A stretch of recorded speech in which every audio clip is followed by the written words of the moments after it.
ಮೊದಲು ಗುರುವಿನಿಂದ ಉಪದೇಶವನ್ನು ಪಡೆಯಬೇಕು.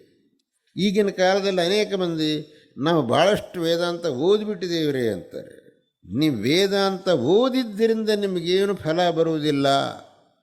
ಗುರುವಿನ ಮುಖಾಂತರ ಉಪದೇಶ ನಿಮಗೆ ಆದರೆ ಮಾತ್ರ ಅದು ನಿಮಗೆ ಫಲ ಬರುವುದು. ನೀವಾಗಿ ನಾವು ವೇದಾಂತ ಓದಿಬಿಟ್ಟಿದ್ದೇವೆ, ಅನುವಾದಗಳು ಓದಿಬಿಟ್ಟಿದ್ದೇವೆ, ಸಿ ಡಿಗಳು ಕೇಳ್ತಾ ಇದ್ದೀವಿ.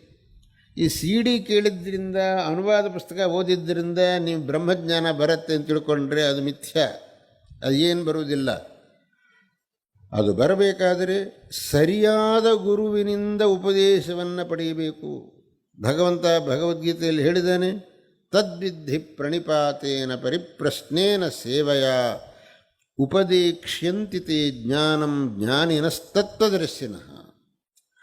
ತತ್ವದರ್ಶಿಗಳಾದ ಜ್ಞಾನಿಗಳು ನಿನಗೆ ಜ್ಞಾನವನ್ನು ಉಪದೇಶ ಮಾಡ್ತಾರೆ. ಅವರು ಉಪದೇಶ ಮಾಡಿದ ರೀತಿಯಲ್ಲಿ ನೀನು ಸಾಧನೆ ಮಾಡಿ ಜ್ಞಾನವನ್ನು ಪಡೆಯಬೇಕು ಅಂತ ಹೇಳಿ.